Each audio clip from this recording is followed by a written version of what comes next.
Check 1 2 1 2, bitch.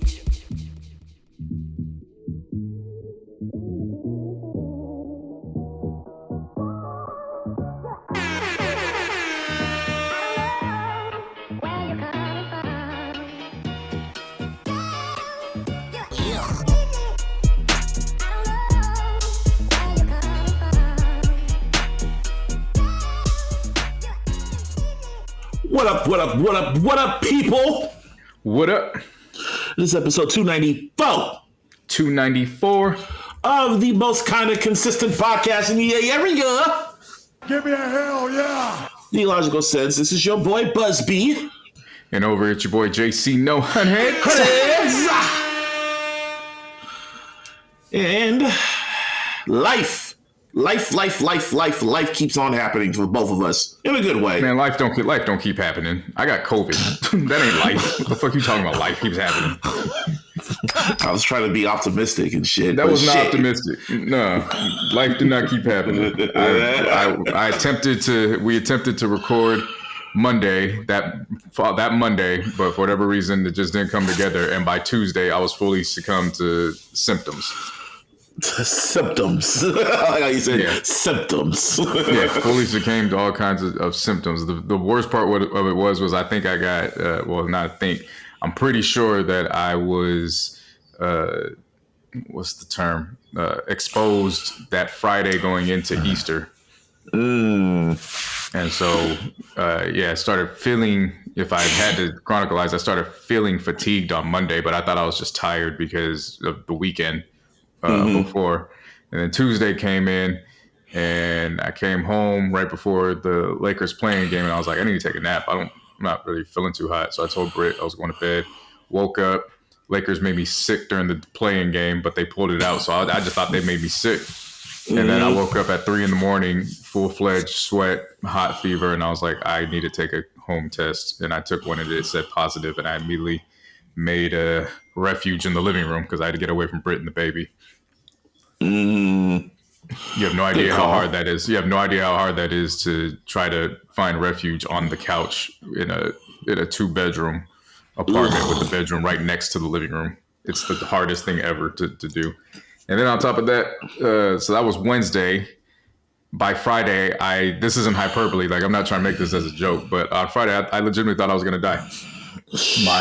My throat caved in. I felt like my throat had caved in. And when I could swallow, it felt like I was swallowing glass. So I thought I was done. So Britt got me into the car, got me into the emergency room. They were able to get me back on track. They gave me the medication needed to fight off COVID. I'm mixing that with NyQuil and Dayquil. And by that Sunday or Monday, I was starting to feel okay enough to, just like, okay, this is normal sickness type feeling. And then by Wednesday, I took an in-home COVID test because I couldn't get an appointment for the official until Friday, so I'd give to work. But I took an in-home this previous Wednesday, and that joint said negative. Round of applause for that. So I survived COVID. And then immediately we took off and went to Half Moon Bay so we could have a baby moon, which it's similar to a honeymoon where you go away after the wedding. This one is a baby moon is you get together for one last getaway before the baby arrives. Okay. So we did that, had nice waves next to our room. Got to hear that all day and all night. That was refreshing. And came back and pretty much changed, man. I had to come back and start putting furniture together because at this point in time, I think this might be the final episode where we do this without an iLLogical child in the room. I think they're going to be here by next week. An iLLogical child coming into this iLLogical world.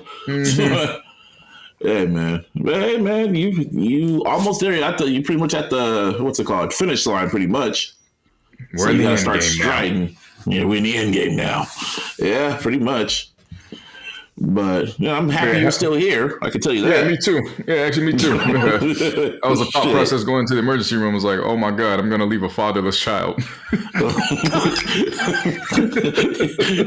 You are leaving a child. Yeah. I was like, damn. Yeah. God really does have a sense of humor.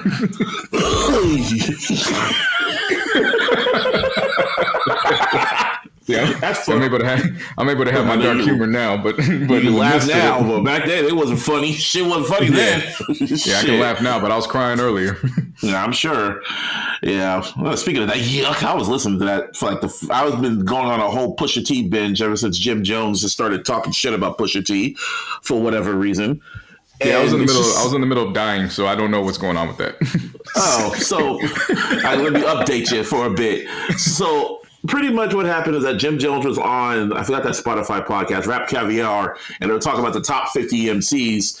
And for whatever reason, he said that Pusha T is not considered a top 50 MC. He feels Big Sean is better. Drake is considered one of the GOATs. And he kept saying that Pusha T is just not a top 50 MC at all. No one listens to him in the club and all that other shit, right? So everyone's like, what the fuck? So then he goes on Breakfast Club and he doubles down on it. And he keeps doubling down, saying that Pusha is not a top 50 MC. And then he asked Charlemagne how many Pusha T, could you name 5 Pusha T records? And Charlemagne was like, yeah. And then he changed the subject. Not changed the subject, but he went to the next question. You know, and that was funny because that makes sense now because somebody wrote on Twitter, they said Jim Jones can't even name 5 Jim Jones songs. Yeah. And I'm going like, and people are saying the reason why Jim Jones is doing all this is because he's being loyal to Drake because Drake brought his ass out during the Apollo fucking show and he brought Dipset out. So he might be like doubling down saying that Drake's the GOAT and Pusha T's like not top 50. I don't know. I just know Pusha's going to hurt that man's feelings because you know what's coming. Well, you also know that Cam ain't said nothing because Cam too busy with Mace on It Is What It Is. And Cam was also featured on the Popeyes record. So, okay. So, like I said, Pusha's doing that Gangsta Grills with DJ Drama. So, it's going to come. And when it does come, he's going to hurt that man's feelings. And you know it's coming. More than likely. Yeah. But what hurt my but what hurt my feelings? The ending to Snowfall. And I've been waiting, baby. Round of applause for that series, by the way. Rest in peace, John Singleton. Round of applause for everybody, actors, the crew, all that shit. Yeah, I really jumped the gun going into that third episode or after the third episode. Mm-hmm. Yeah, boy, did they exceeded my expectations. Snowfall will definitely go down as an all-timer. I'm not ready to start ranking it because it just ended. I don't like ranking stuff right away. In addition to that, the shows that I hold in high regard also have one up on Snowfall, which is the fact that it's on premium cable, so there's no commercials. So I also factored that in. But at the same time, Snowfall has definitely made its way, if not in all households, within Black and brown households for sure. And this is by far the most divisive ending for a series that I've ever encountered. Right, which now leads us to the question: did you like the ending? Loved it. Like, for me personally, I thought about this ending for 2 days straight. Like, when it ended, I just sat there in silence. Like, this fucked me up.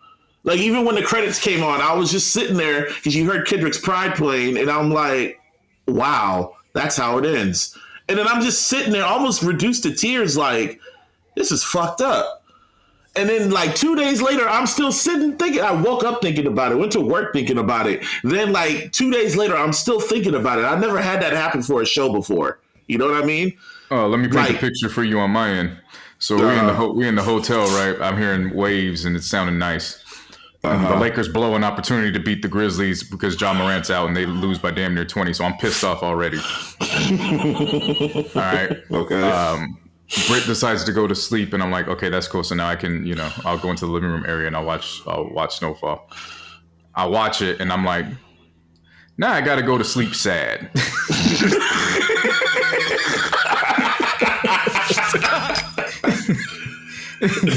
Like, damn, man. Lakers lost, and now Franklin lost on the street. Damn. Like, I thought the ending was extremely tragic and poetic at the same time. I thought that it was very in line with The Godfather 2. In terms of Michael Corleone striving to do everything to protect his family, and in the end being the lone family member left, like he's all alone. He can't trust anybody. He's, he may have won the war, he may have won the battles, but in terms of the internal conflict of war, he completely lost. He's by himself. Mm-hmm. I got that same vibe with Franklin Saint. We saw a character legitimately make the rags to riches claim, and then in the end, his greed is what caused him to be alone. Yeah, and literally, that was the first thing said in the first episode. It said, "Don't let greed." I'm paraphrasing. He said, "Don't let greed consume you, because then that's your weakness. They found your weakness if you let greed consume you."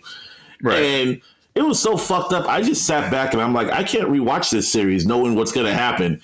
But now that I've kind of sat on it, I might go back and rewatch it, because I saw this YouTube clip. This YouTube on FX I posted 5 months ago, right before the last season aired, pretty much saying it was titled "The Rise and Fall of Franklin Saint." I watched that when it came out. Yeah, they literally spelled it out for everyone, letting people know this is not going to end well for Franklin. Right. Now, I didn't expect this type of ending, because it was like after episode 9, after when Teddy got shot and Sissy went to jail and shit like that, I'm like, okay, where can they go with this? Because I'm like, it's too on. Hang on, hold up, hang on, time out. We're not going to gloss over. Arguably the funniest, the most unintentionally funniest part of this entire series. Okay, I know. So everybody's seen this now, so I don't need to go into detail. But the fact that they go to this drop, and Sissy still has it in her head, thinking that Teddy was telling the truth and that Alton was still alive. So she goes up to him and says, "Where is he?" And he goes, "Huh? Where's prison? Alton? Which prison is he in?" "Bitch, have you lost your fucking mind? I shot that motherfucker twice in the head, dead, blood everywhere." "Hey, Ann, how you doing?" He just had that look on his face. He was like, "What? No, I shot him twice and dumped his body. Hello?" Bad part. Hello? It's like when your mom cusses you out. If that ain't the epitome of code switching I have ever seen, a white man did the code switching. "Bitch, I'd have killed your motherfucking husband. 2 in the head. Pow, pow. Buried the body. Hey, Ann. How you doing?" "Hey, Ann, how you doing?"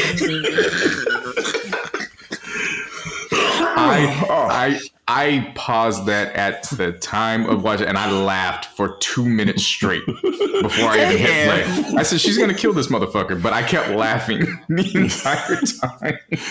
Oh man! Now that ending for episode 9, when she shot him. At first, I was in total shock, because I knew it was gonna happen, but it was just like how it happened. I was like, "Oh my god, the money! Oh my god!" But then. Franklin, dumbass, this is what greed does to you. Greed makes you believe that you are superior and almighty. This man out here having his final breaths, and he's like, no, he got the number, he got it. Come on, Teddy. Tell the code. And then the other CIA dude just went like, "Ain't my problem." He walked away. The motherfucker walked out and said, "Damn, I gotta get this KGB motherfucker by myself now." You feel me? Like, "No, Ted, say the code." And then you see Sissy just with her hands in the air, and she just looked at Franklin, which were her last words to him that she ever said to him was, "Goodbye, Franklin." And that was the last thing she ever said to him, because in the last episode, in the series finale, she didn't say one word to Franklin. Even when he went to visit her, she did not say one word. And that should hurt me too. So now that brings me to my next question.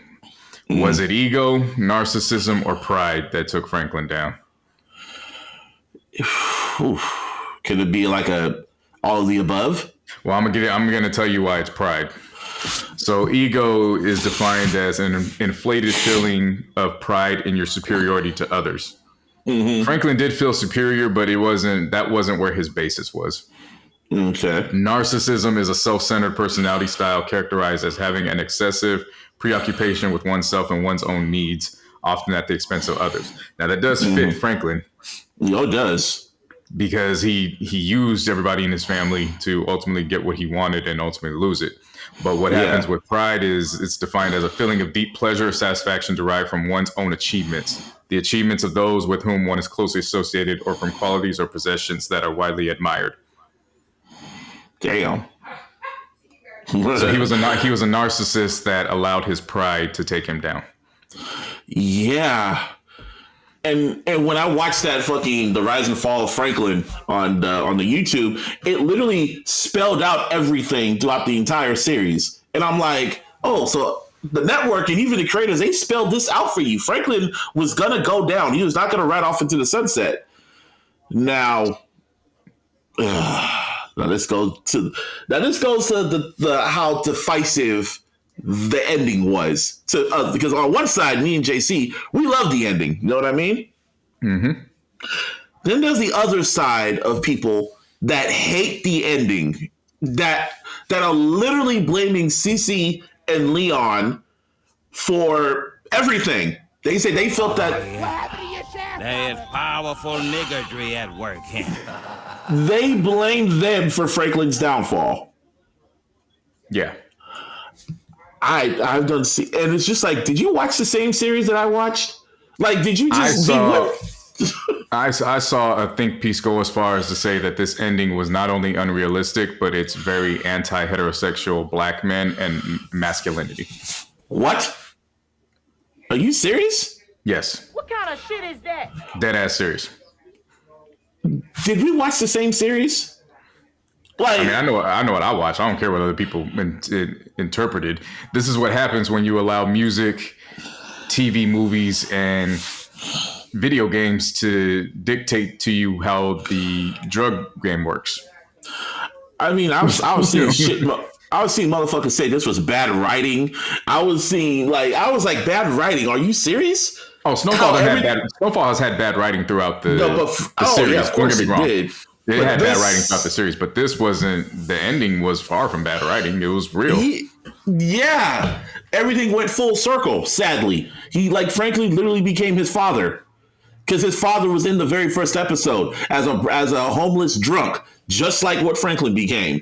Mm-hmm. And oh man, just everything about that last scene when he told the only person who survived, which I was literally shocked, was Leon. I thought Leon was going to die, to be honest. No, he wasn't the only one. I mean, out of Franklin's crew, you know what I mean? I thought Leon was going to die. Yeah, I was like, wow. I'll get to that, because there's a lot of intangible evidence to show why that was. But in terms of Franklin himself, I saw a lot of people saying, yeah, they blame Leon, they blame Louis, they blame Sissy. But the reality is that Franklin showed that he was unredeemable long before he even killed the locksmith. Franklin became unredeemable in season 2 when he killed Kevin. Mm-hmm. He was unredeemable after season 1, in my opinion. No. I'm going to tell you why. Season 2, when he killed Kevin, he didn't kill Kevin. He killed Kevin because he chose his empire material over love and loyalty. Yeah, he did. That was when he became unredeemable. And then people actually still sided with Franklin. Did they think he was going to go out like Scarface or something? Yeah, that's something that's important to recognize in the ending. His family, they all wanted out throughout the series. Mm-hmm. Uncle Jerome, he wanted to sell sound systems. Sissy kept telling Franklin to cash in on the real estate and get out. And Leon in season 4, he showed that he was at odds with Franklin. So he told Franklin that he lost himself to greed of money because he didn't like the fact that they had to work with Oso, because he blamed Oso's as responsible for the death of Kevin. Mm-hmm. So then he cuts ties with him. Then he goes on and, he shoots Khadijah and Scully's daughter, right? Yeah. So then after Khadijah dies, he goes back to Franklin. He says, I'm done. I want out. And what does Franklin tell him? I need you where I need you. You're not leaving. You're not going anywhere. So this entire time, people are blaming everybody but throughout the series, they wanted out. It was Franklin that kept them in the game. Franklin did not allow them to leave. Franklin did not allow them to leave at all. Which is now important. Which now, as you say that, this is why it's important to recognize everybody's fates. Every elder that Franklin genuinely loved received an ending that the audience wanted for Franklin. Sissy got life in prison. Franklin should have got life in prison. Jerome's dead. He should have been dead. Louis her life is on the run. So yes, she was she technically escaped, but she didn't escape on her terms. She's on the run for the rest of her life. Okay. Leon got the happy ending because Leon physically left LA with his soul intact. He went to Ghana. Yep. Wanda's still alive because she went to Ghana. Melody is still alive because Melody left for Texas. Also got away because here is how it works. Everybody that left the hell that Franklin created got out, but everybody that stayed in the hell that Franklin created, they stayed in their hell. Louis technically got out, but Louis didn't leave on her own terms. She was forced out, so she in turn is still a part of that hell. Yeah. So that's why Leon was able to get away. He physically left the hell with his soul intact. He still remembered who he was. If you notice, he was kind of looking like Uncle Jerome too, with his goatee and shit like that. He was kind of, even walking like him too. Right. And then he still had hope for Franklin. He was still trying to save him. That was the heartbreaking part in the end, when he was still trying to save Franklin. Even when they went to the liquor store, the same liquor store that Franklin worked at in the very first episode. And he went and Franklin, and he just told him like, "Hey man, we got to help the youth and all this other shit." And all Franklin did, you got $10? And he just gave him $20. And I was just like, fuck, man. And oh man. And the only person that fucking Sissy talked to in the last episode was Leon, and she said that Franklin was my greatest failure, but you are my greatest mistake, and I love you. No. She said that Franklin was her greatest tragedy, and Leon was her greatest surprise. Surprise, yes. And then and then after that. And Franklin told him that I am proud of you. You are my best friend, and I'm proud of you. Which is too little, too late, because he had all the opportunities to tell him that he was proud of him, but he kept holding rank over him.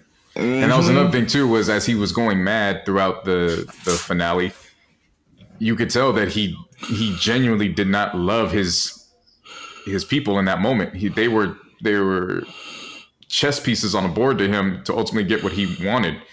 He prioritized the money over everybody. It wasn't about, because here's the thing too, I realized somebody made a good, they pieced things together where they showed the two of them and Kevin going down that same street in season 1. And they played Pride, the beginning of Pride there, and then it flowed through with the final scene. What I noticed in that was that if it was really about love and loyalty, Franklin would have died or gone to jail. Yeah. But it wasn't. True. It was about the greed. So as a result, he is legitimately a dead man walking. Because he sold his soul. So he has no soul. He has no soul. He prioritized. I never really the whole series, the last 2 seasons, I never even thought that he was excited to become a father. He didn't really acknowledge that portion of his life that was coming. He was just it was in the back of his mind, pretty much. The way he was written and how his character was, it was always in the back of his mind for him being a father. It was always just about the business and about his money and trying to get what he wanted. He was trying to set everything up, and then he'll become a father.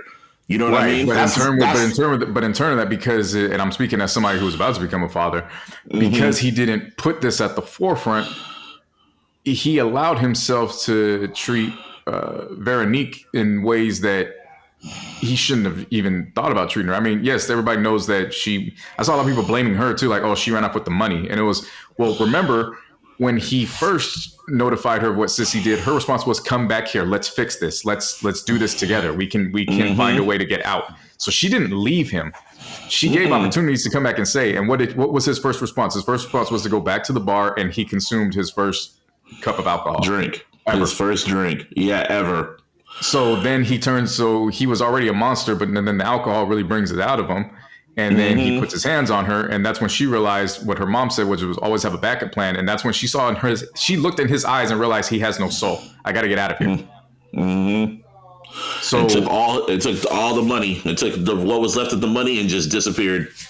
Right. With the baby. So, and again, so from that aspect, no, Franklin, he is reaping what he sowed. He created an environment where it wasn't about love. It was all about the material possession, which was money. I'm still one of those people where I don't say money is the root of all evil. It's the lust for more. This just happened to be money, because if it wasn't money, if they said this in 2023 and they said crypto, well, it's crypto. If it was about gold, it would have been about gold. You know what I'm saying? Like it's the lust of power and the lust for more. And wanting more. And it just fucked me up. This thing, like seeing what Franklin became in the end, it fucked me up because I've watched what's it called? Snowfall. I guess you could say since the beginning. And I watched it from the beginning. I think I'm trying to find out when I watched it, but I watched it since its early beginnings and shit like that. And it just seeing just what Franklin was, how he always stood tall. He talked smart. He was always just like the leader and shit. Even when you watch Hulu and it says, "Oh, watch Snowfall streaming," and you see Franklin standing tall like a fucking black superhero, damn near, right?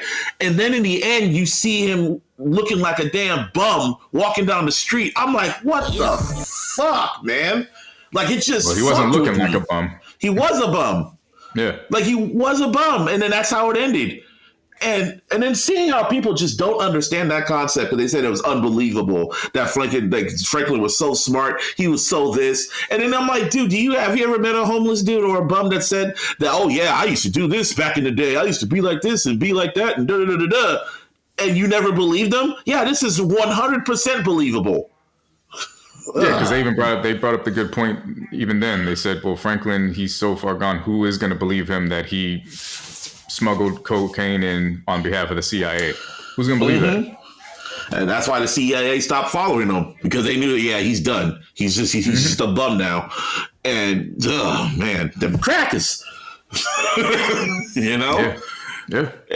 And honestly, this ending fucked with me more than like all of them. Like with The Sopranos, when it ended, like it was so abrupt. I said this on Twitter. The Sopranos ending, it was so abrupt, but the feeling of having no closure for the entire like family and shit. Like there was closure, but not really. It was very intriguing. You know what I mean? No. Sopranos wasn't abrupt. Here's what you binged the Sopranos. No. I'm talking about when it happened. Like I'm talking. What I'm saying is the same effect happened here through the Sopranos. That's why Sopranos season 6 is 2 parts. Everybody saw in part A what could potentially be, and part B was him doubling down into pretty much the demon inside of him and moving forward. So it wasn't abrupt. We saw what took place. I didn't watch it in live time, but that's also one of the reasons why I allow myself to watch like 2 or 3 episodes a day, because you got to give it time to breathe to have that feeling. When you binge it all at once, it does feel abrupt. But if you got to remember, these series also, they had weeks in between, so people had time to sit with them.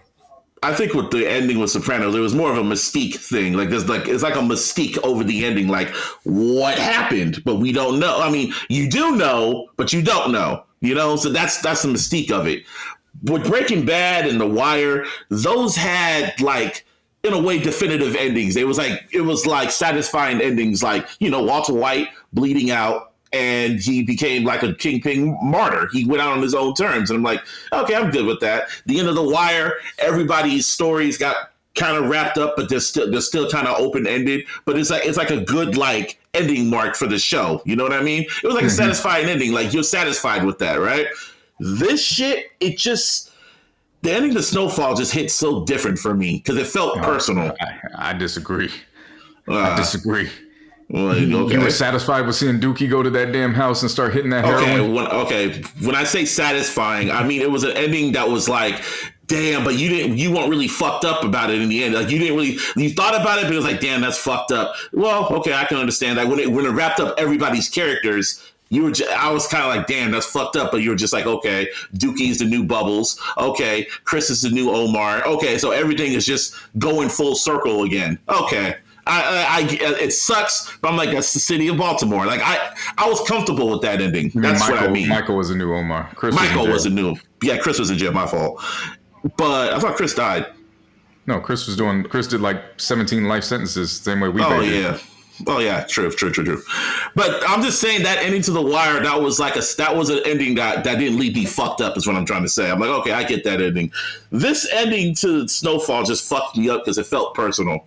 It felt personal because we literally saw him from the beginning, and it was just like, it's literally the rise and fall. Literally the rise and fall of Franklin Saint.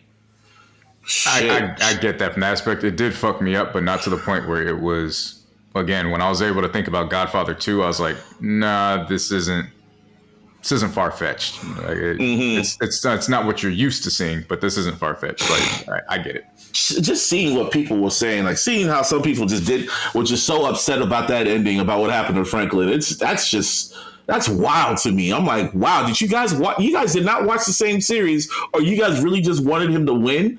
Like, did you really think he was going to escape all this? Yeah, they did. They did. I guess, man. You black and you doing all that? Hell no, you weren't going to escape that. I was just wondering how was it going to happen?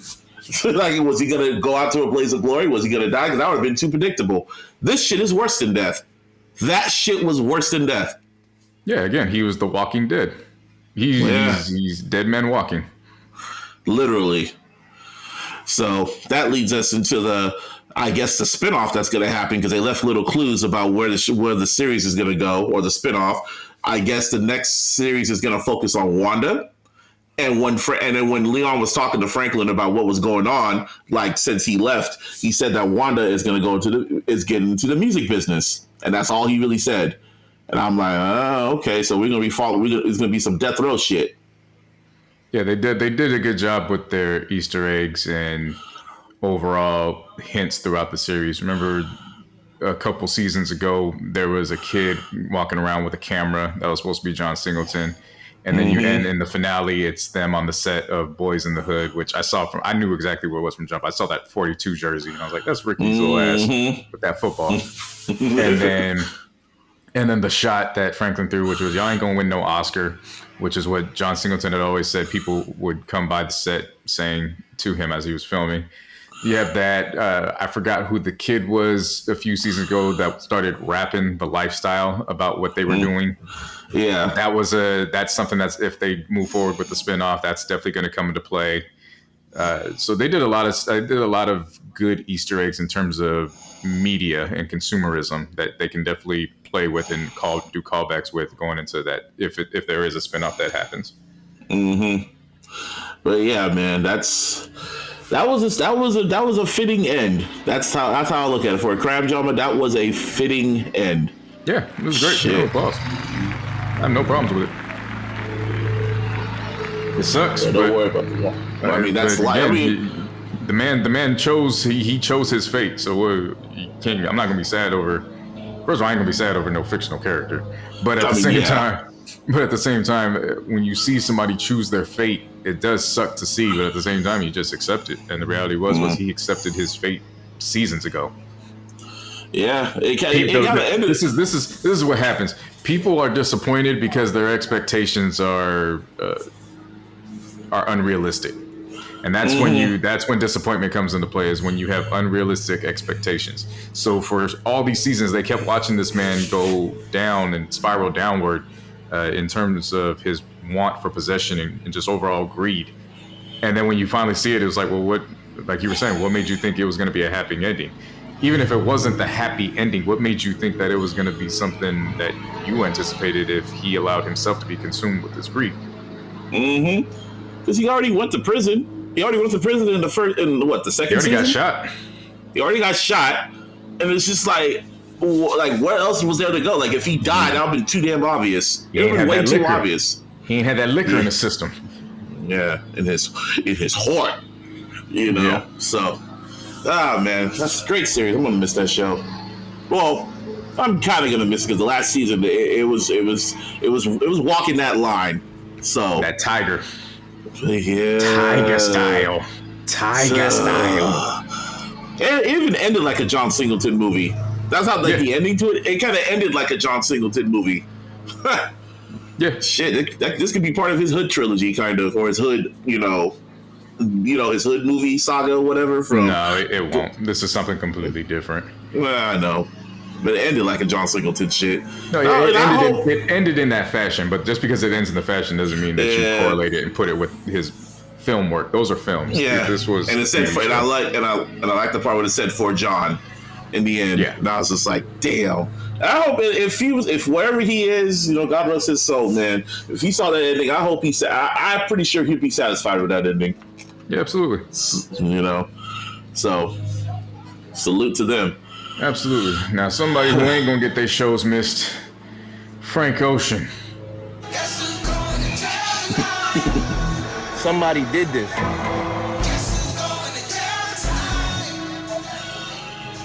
Boy, I'm glad I was breathing again because I saw all of the powerful niggadry around this Coachella performance, and boy, yeah, it was pretty... Yeah, Frank Ocean is... I've been saying for years that Frank Ocean, while a great artist, he definitely has his flaws. He does not deserve to be put up into that upper echelon. A great body of work so far, but he doesn't have that body of work that's just completely, immortal. Yeah, because he doesn't put anything out. So Frank Ocean was supposed to headline Coachella because he was supposed to make up for 2020, right?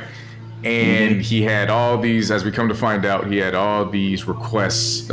He requested an ice skating rink in damn near middle of the damn desert. They had an Olympic gold medal. They had Olympic gold medalists, and they were going to skate around him or some shit like that. Right. It was going to be a very extravagant set. Yeah, for an almost 2-hour set. I believe the set was supposed to be an hour 15, hour 30. What else took place? Okay, so then the day of, he then says, okay, I don't want this shit no more. Literally hours before, yeah. Literally hours before. And then when the crew is trying to figure out, okay, well, are you like, what can we do to fix this? He goes, well, if you don't fix this, then we're not going to do the live stream. No, okay. He pretty much said. So then they're fixing it, and then he's like, well, we're not live streaming this. We're not doing the live stream. So then he starts holding that over their heads. Then when he comes out, according to reports, he does different renditions of his songs, and they're like these rock versions of these R&B ballads. I watched it because someone at Coachella, they went on Twitch and they were live streaming his performance. So I was watching this shit when I was kind of watching the shit on my phone when I was at work, and pretty much what you describing, that's what it was. Like, he was kind of halfway singing songs, lip syncing some songs. He would kind of pause and start going on long talks saying like, yeah, I've been working on this. There's no new album coming. Not saying there is an album coming, but and I was like, okay.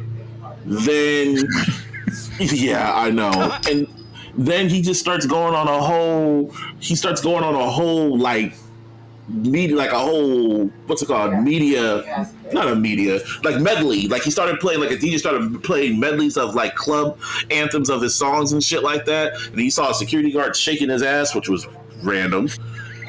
And then you couldn't really see him. You couldn't really see him on the stage because the way the screen looked, the way it was set up, like there was a big ass screen, and you just couldn't see him, but you saw him on the screen. And I was just like, okay. And then the way the show was going, how he was performing, I'm like, yeah, he did y'all a favor not streaming this. It looked like he just didn't want to be there, to be honest. And then, literally, at around 12:30 or whatever, like after one of the songs, he goes on the mic and says, hey, everybody, hey, they're telling me there's curfew. That's the end of the show.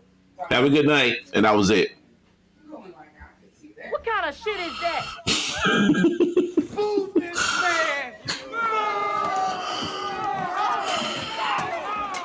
Yeah, for everybody that said that Blonde was a great album, you deserve this.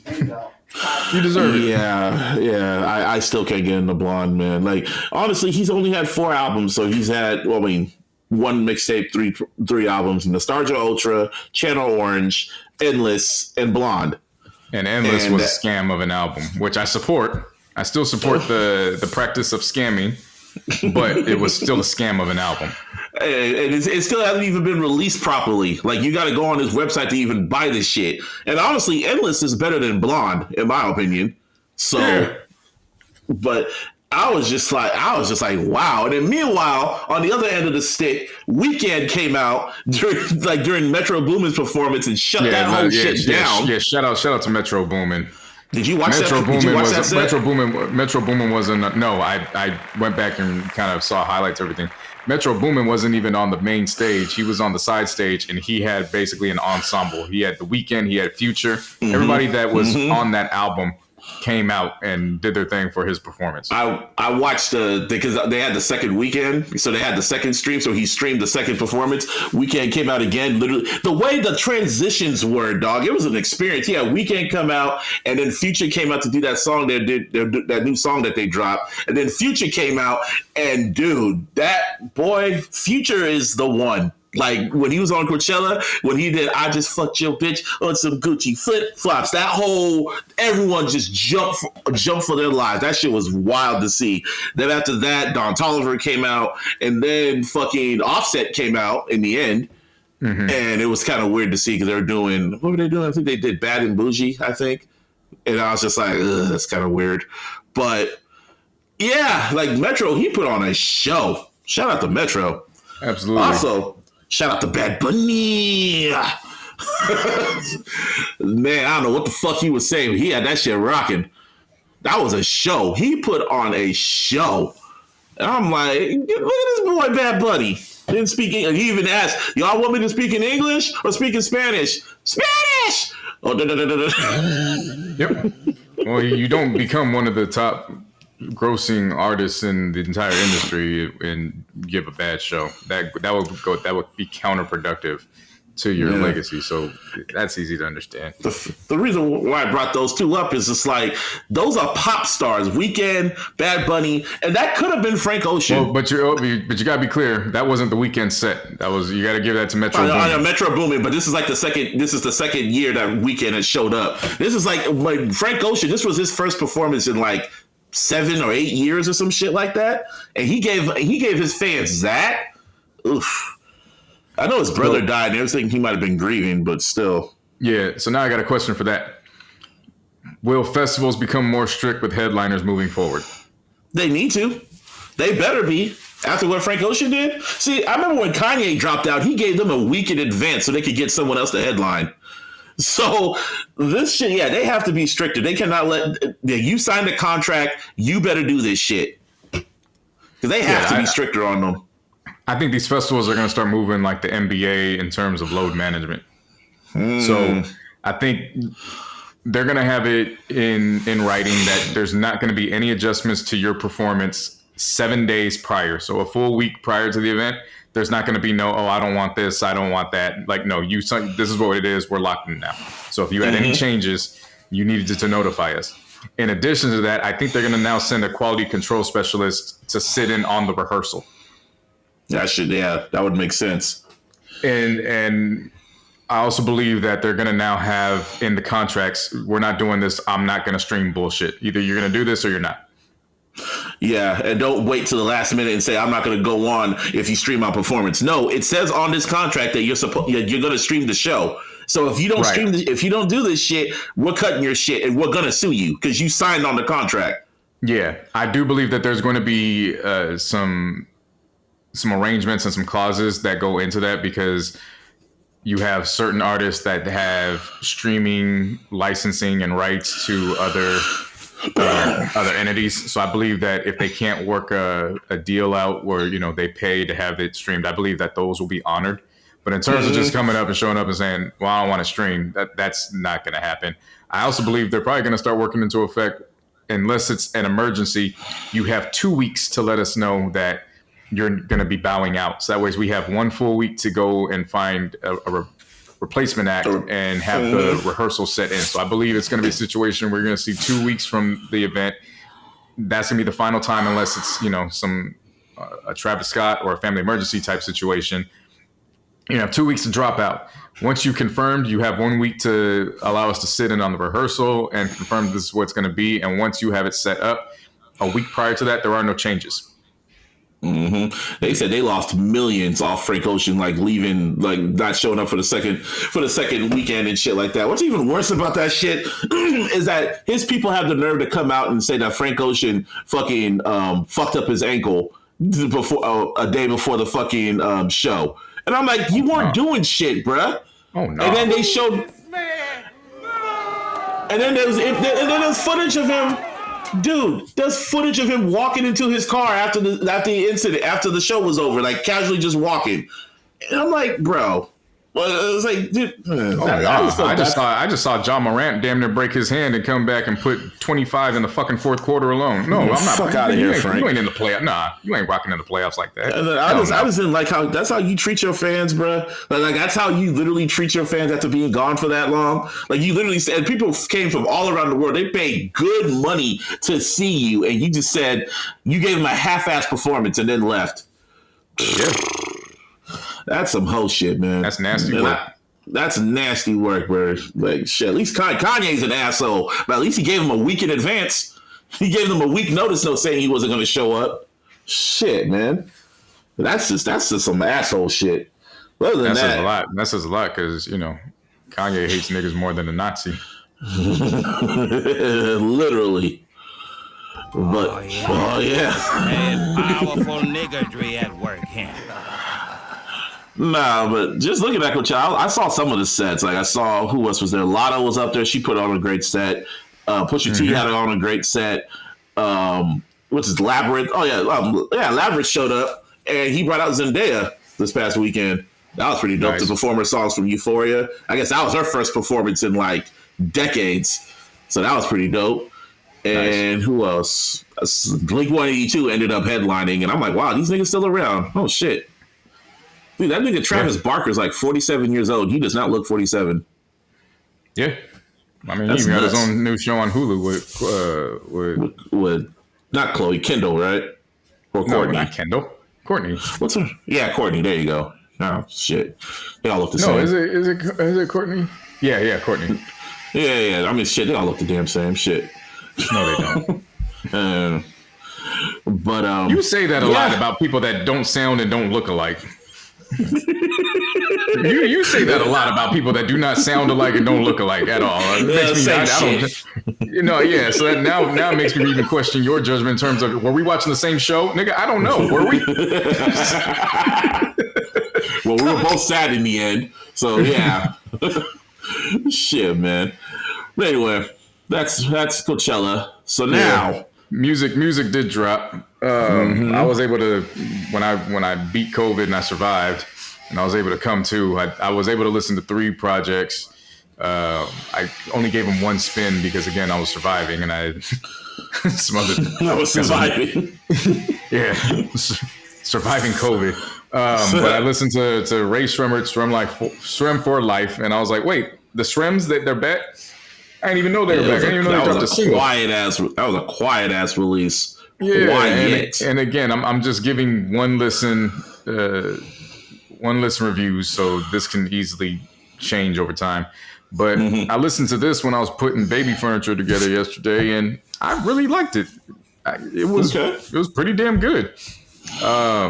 One song that stood out to me, I don't know why it stood out. It was towards the end of the album. It was Torpedo.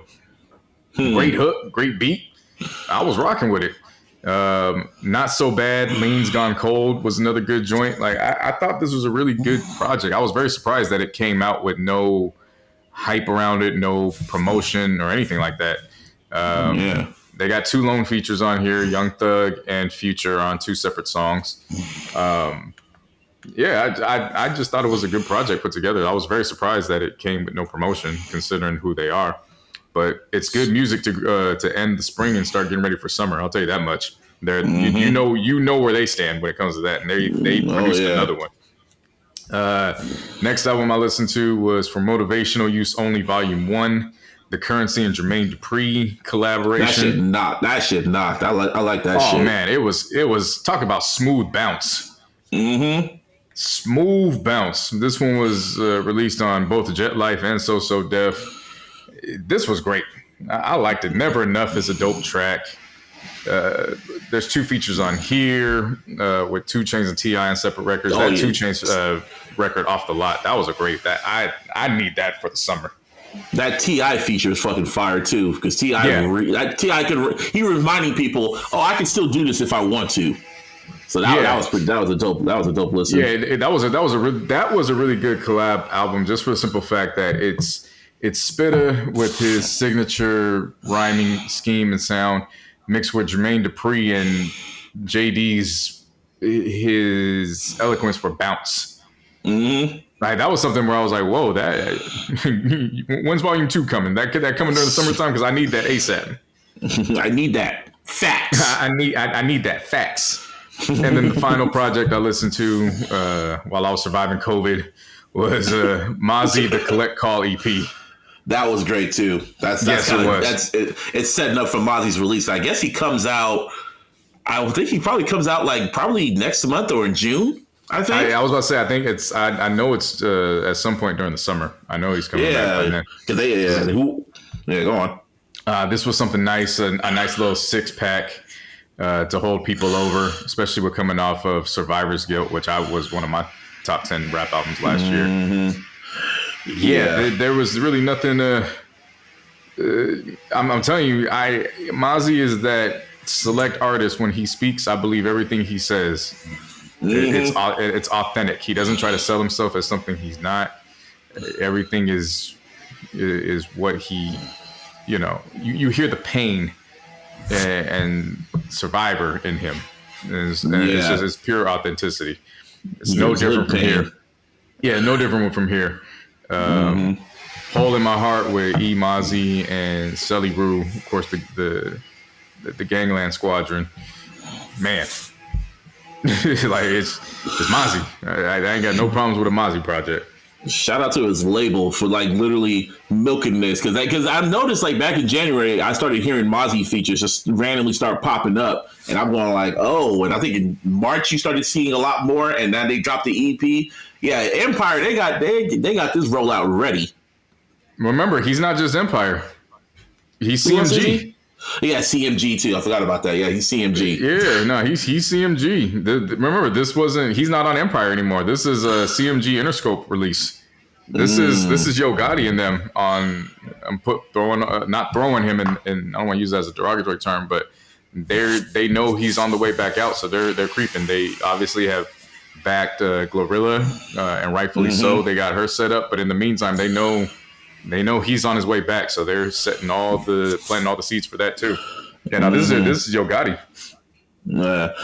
And if we could stay, I guess, in the Bay Area ish. So this nigga Jay Diggs dropped in a record called 3 Fingers Whack or Whack 3 Fingers. And it's a diss record to Whack 100 because I guess they have some Clubhouse beef or some shit like that.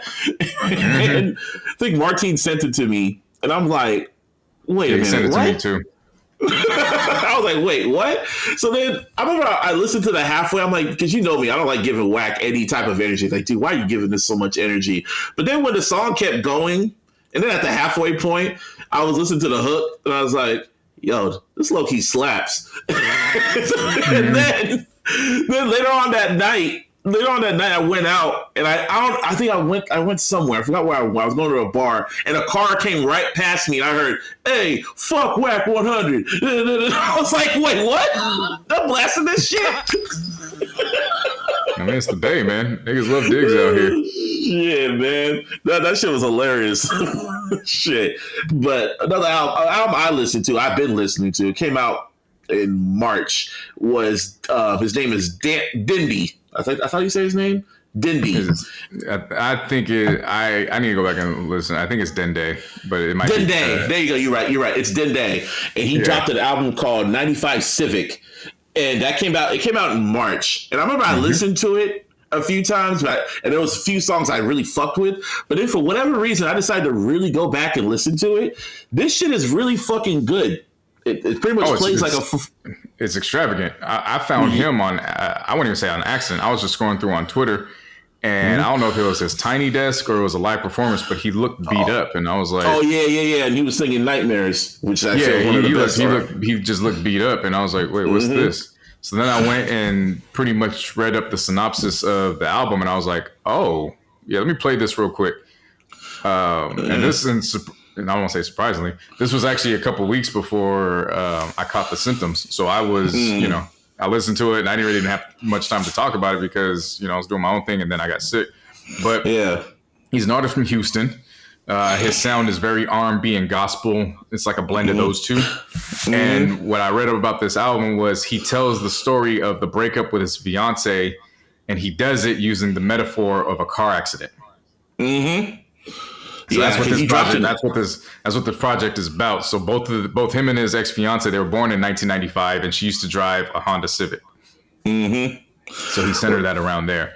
Like you were saying, he dropped an EP before called Before the Crash. Yeah. And so, like you were saying, Nightmares was how I was introduced to him when he did that live. Swerve, an excellent track. Wish You Well. I forgot who's featured on that record, but it interplodes. It interplodes Adele's "Rolling in the Deep." Yeah, no, that was a great project. Yeah, Block Me too. That's a good ass record too. But yeah, that record and pretty much everything that you just listed. That's pretty much what I listened to for a bit. But yeah, it's been kind of slow. But I just have this feeling by the time we leave, I have a feeling more heavyweights are going to start dropping music soon. Hopefully I don't think it was slow. I think what happened, I know for me, I was out of it because I didn't get to these records until over this weekend. They'd been out for almost 2 weeks. So I know in my instance, I don't think it's been slow. I've been out the loop trying to survive. Yeah, true that. And now in terms of AI, that is, man. That's before nasty. we get to that, just round of applause to everybody who released projects that I enjoyed all 4 of those projects. I had no issues with them. I thought they served the purpose for what they did. This whole AI situation is now about to take another turn because we have labels and artists now speaking out. They want copyright infringements on, which I believe is correct in terms of don't put out a record saying this is Drake and Weeknd and then put it up on the DSPs. Yeah, that was nasty. And they said they got like over 500,000 listens or even more than that. Right. Yeah. I listened to the record, but I listened to it on Twitter, and I was like, "Hey, this is actually not one of them bad AI joints. Like, this is actually pretty good." But at the same time, I was not going to go to a DSP and give it up that way. I wasn't about to do that. They had another one. They had another Drake record. I think it was called "Coldest Winter" or some shit like that, and it literally sounded like something Drake would make. And I was just like, "Whoa!" And I was like, if I was Drake, I think it's time to fucking switch shit up because it was literally too easy. And I was just like, oh, okay. And I'm hearing them, they putting Rihanna's vocals over 10 records. Oh, Michael Jackson. That was amazing. Yeah, that was an incredible record. Having Rihanna sing over that, I was like, oh my God, this literally sounds like a Rihanna record. See, that's the case where I would support this. If you're using this technology as a songwriter to say, I wrote you a song, this is what I envision it sounding like with you on the song, and these get used as reference joints. So that way, because it's one thing to be a songwriter, you get either yourself or somebody to use for the reference track. That's one thing because then you're like, okay, for the artist that you're pitching it to, okay, I can see it. Let's see what we can do. Now you're using the technology where it's like, oh, this is what I potentially sound like already. Like, okay, dope. Let's do it. Or in some cases, I'm not really feeling it, so be it. But at least if you use this technology for reference tracks and demos, that's where it's like, okay, we got something we cooking here. But when you just going out and trying to use this technology for this purpose of selling a record in this realm, and then I also want to up it by one. Somebody brought up a good point. They said, well, this is how you start manufacturing beef. You start saying one rapper saying this about the other rapper, and then now you're making a record, and they looking at each other like, "What? I didn't write that." Because you already got people with ill intentions and ill minds who go on social media trying to instigate shit. And now you're coming back with a record that's completely AI, but you're pitching it and selling it as, "Oh yeah, this is the diss record," and niggas don't be fact checking, so you have to deal with that. And it's getting better. Like, it's some Black Mirror shit, man. Because I remember back in 2010 when Sony got cute and decided to release that Michael Jackson album, that posthumous Michael Jackson album with fake ass Michael Jackson vocals. They called someone in there to like sing other Michael Jackson records and presented it as a Michael Jackson record. They just needed to wait another decade because now they can do that. They can literally do that now if they want to. But with Michael's voice, that's hard to do. Because they tried to do that for a weekend, and I'm like, nah, you still didn't get his voice right. But yeah, no, I'm very curious. See, somebody brought up a good point that don't be surprised when you start seeing podcasters do this to try to get an extra couple episodes a week. oh god, this is spooky shit, man. You should have never gave you niggas computers. Yeah, no, like again, when you put it in the right hands and you use it for, some good intentions, you're gonna get a good product. But when you put it in the hands of, hey, I want to hear Drake do the story of Adidon, then it's like, okay, what are we doing? Like, I heard Jay-Z rapping Ether. That shit was funny. yeah, like I mean, okay, this is like it's funny, but it's like you putting it in the hands of niggas who don't want to push the envelope and push it forward. You're just doing dumb shit with it. Like I always look back to Twitter and Disney saying we not buying this because it's too nasty. And could you imagine Twitter under Disney? They would have took it to the next round, but it was because motherfuckers was doing. They were doing too much. Bob Iger said, "Nah, I'm cool." I showed Britt the meme of former Mayor Lori Littlefoot when she was trying to get people vaxxed and she put that money on the ground and somebody retweaked it, edited it, and put the money on the ground and said, "Do it be squirting." Oh, yeah. And she just looked and she goes, "Jay, you're disgusting." Nah, this morning before we recorded, dog, someone put it up, an AI version of Munch, but it's Michael Jackson singing Munch, like the Ice Spice song, and they had the Thriller shit with Michael with what's the Ice Spice's hair. Oh god, should have never gave you niggas computers. Yeah, man, never should have. To mention this real quick before we move on, I guess Elon Musk took away everyone's blue check marks, who he didn't want to pay, and then a few days later, he gave back everybody. He gave everybody blue check marks with over 1 million followers. He gave it right back to them. Yep. Yeah, go figure that one. Yeah, blue sky. I just think it's funny that now I have to go in and I gotta double check to make sure it's the real Wiz Khalifa that's saying what he's saying. So I don't get it because as speaking of Ice Spice, I thought it was funny how they said The Boy's a Liar Part 2 should have been the official theme song for the NBA playoffs, which is going to take us right into basketball talk because it sounds like Pink, what the hell's her name? Pink Panthers? Yeah. Pink Panthers. Now she's singing The Boy's a Liar, but it sounds like The Boy's a Layup. And so now you just see I don't know if you've seen the video of the hype video of all the guys in their highlight tapes, but you just see like Jason Tatum going up for a mean dunk and you just hear The Boy's a Layup. The Boy's a Layup. Thought I was feeling you. Yeah. But yeah, now we hear from my talk. And I've been waiting, baby. We hear from my talk, man. NBA play-in and playoffs.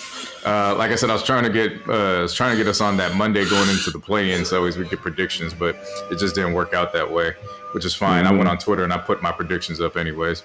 So far, I've been right. I am right. I'm right with all this shit. Kings and Warriors, I said, is going to be the series. Oh yeah, it is. They're literally like Agent Smith and Neo out there, man. Yeah. The Kings are basically a startup of what the Warriors used to be when they first came up.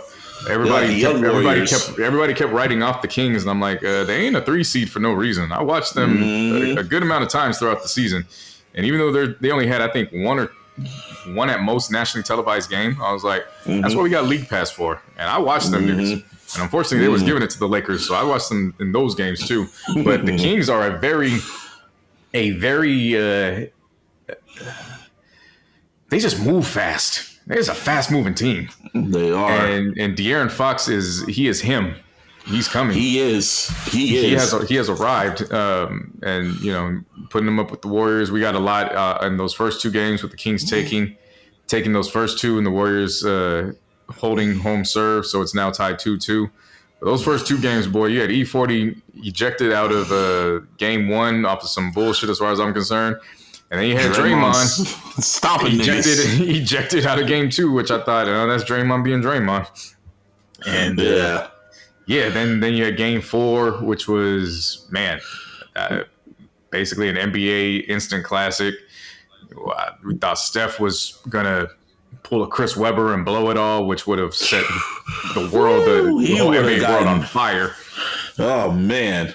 But they passed it out to Harrison Barnes, and people were quickly reminded why the Warriors had no problem trading Harrison Barnes so they could acquire Kevin Durant. You should have saw and then when Draymond fucking dapped up Steph, he's like, "Yeah, we've seen this movie before." Yeah. Or Jason had the best tweet because he said he was at the airport. He said as soon as the ball left Harrison Barnes' hand, everybody said brick. Yep. Yep. Oh shit, man! I knew that series was going to be the one, and it's lived up to all the hype. Celtics over the Hawks, Knicks over the Cavs, Nuggets over the Wolves, and Suns over the Clippers. Those are all 3-1 as we were speaking. Now your Lakers. The only one out of those I didn't really see being that. I thought Knicks and Cavs was going to go 7. That's really the only one where I was like, oh, it can still go 7. That's not going 7 at all. You never know. That's not going 7. There's you're not familiar with some of these teams and the narratives that have gone around. Donovan Mitchell has looked like shit. Oh shit! You see, you're the second person to tell me that. My homegirl told me that. Now you're telling me that. God damn! Donovan Mitchell hit like 8 field goals or something like that over this entire weekend in New York. Well, goddamn, he's looked horrible, and the Knicks are actually looking very wise for passing up on that trade because the ball's become very stagnant. Aside from the Cavs in that third quarter in Game 4, the ball's really stagnant, and their two bigs aren't really bigging. So yeah, the Cavs might win Game 5, but I think that one's over in 6 at most. Nuggets I picked in 5, so that's pretty much on brand. Suns and Clippers, I picked the Suns I think in 6, but yeah, we didn't really anticipate and probably should have anticipated Kawhi coming in for a few games and then disappearing. Oh man, that's the legacy of the Clippers. The Clippers are just so focused on trying to beat out the Lakers that they just don't recognize that there's a whole other league besides the Lakers. Legitimately, like that's what it became. They won Game 1, and ever since then it just hasn't looked good. And the one person that's pretty much held the Clippers in this entire time has been none other than Russell Westbrook. Yeah, they're going out. I'll give them this: the Clippers are going out fighting. They are going out fighting. They're like the Lions. They go out fighting. Yeah. So, but the Suns have Kevin Durant, and they also have Devin Booker. And Chris Paul. Surprisingly, they got Chris Paul. Chris Paul was like, "Yeah, fuck y'all. Game 3's mine." Yeah. So those are all there. Lakers and the Heat have opportunities to go up 3-1 this evening because we're recording in the morning. The Heat are up 2-1. I'm not going to say that they're up by that because of Giannis being out. They definitely had the potential before, but I will say Giannis being out with the back contusion that he suffered in Game 1 definitely has a part to play in that.